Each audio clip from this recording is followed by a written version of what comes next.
It's come to my understanding that there are some people out there that do not have the comprehension of understanding what it takes to wrap a Christmas present. That's why today I'm going to show you how to wrap a Christmas present. Now, the first thing that you need to wrap the perfect Christmas present is the present. Whatever box you have laying around will work. Just throw the junk in there that you got for someone, the loving gift, I mean. Now, after you have the gift, the first thing that you need is wrapping paper. Now, some people will lead you to believe that you need this kind of wrapping paper. It's the nice stuff that you get at the store. But here's a tip. There's no reason to spend all that money on wrapping paper. What works just as well is sale papers. I mean, what better way to tell someone that you love them than to wrap their present in a nice sale paper? Now, some people think this is tacky, but what's more tacky? Having some festive, nice-looking wrapping paper, or telling your loved one that not only did I get you a gift, I'm trying to tell you about 95 cents a pound ham at Aldi's. Okay, forget about the festive wrapping paper. Instead of the sales papers, here's what you do. Get that junk mail that you get, you got a lot of it piling up, and just wrap it up. Hey, nothing says I love you and Merry Christmas like telling someone that they're pre-approved for a new credit card. Okay. Forget the sales paper, forget the junk mail, let's just stick with the normal wrapping paper. Let's be festive, it is Christmas. So, you got your wrapping paper, you got your gift. How are you gonna cut the wrapping paper? Everyone knows the answer to this. You're gonna use a sword. Hey, it worked in Japan, it worked in Europe, it's worked for thousands of years. It'll work now. See? It cuts it great. Okay, I understand, maybe that's a little too much. But you know what isn't? When you get done cutting your firewood, get your trusty saw. It cuts it great. Okay, never mind the saw. Never mind the sword. You got your box. You know what you need? A box cutter. It cuts it good, I tell you.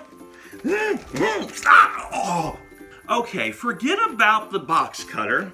We're just gonna stick with everyone's favorite, some scissors, okay? Sounds good. So now that you got your paper, and that you got your scissors, and you got your present, now you need some tape. Nothing says I love you more and I hope you never get into your present like duct tape. That's right, use the duct tape. They don't need to get into it anyway. In fact, if you do it right, they won't get into it until New Year's. Okay, I hear you. No more duct tape. Let's just go with some nice regular tape. And you know, here's a tip. If you want to cut down on the extra steps, go ahead and cut a bunch of pieces off to begin with. Then you're not going back and forth. See, now that you've already gotten the tape cut, all you gotta do is wrap it up. See, this will save you a ton of time when you actually go and need to wrap and tape it up. See, you got it all here. See, now you got them, see? So you wrap it up and it all looks good, it looks cheery. Now, how are they gonna know whose it is? If you want some fun, don't tell anyone. It can be a guessing game. But if you do want to tell someone who it is, you need a name tag. Now you can go to the store and buy those expensive name tags, or, here's a tip, Post-it notes. Hey, they're cheaper than name tags, and you know what? They have built-in stickiness. I hear you. I know what you're thinking. Post-it notes? No. That's yesterday. We need real name tags. And I got the alternative right here. How much do you pay for name tags? $3, $4, $5 for a pack of what? 25, 40.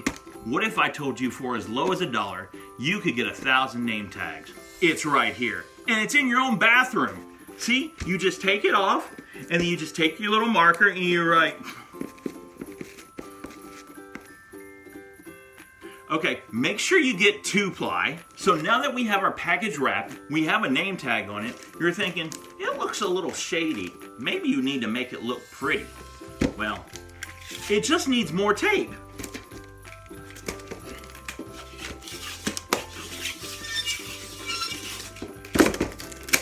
I know what you're thinking, you're using too much tape. The real question is, can you really use too much tape?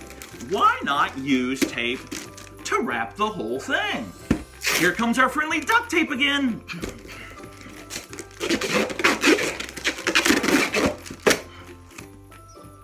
It looks pretty. Any mom would be proud. I hear all the critics out there. It doesn't look pretty. It's kind of nasty with the tape. It needs to be more festive. I hear you. It's called spray paint. Not only is it pretty, but it also keeps it from rusting. Thank you for joining me. If you enjoyed this video, please, for the love of everything, do not use any of these tips. And if you do, don't tell anyone you got them from me. Have a Merry Christmas and a Happy New Year.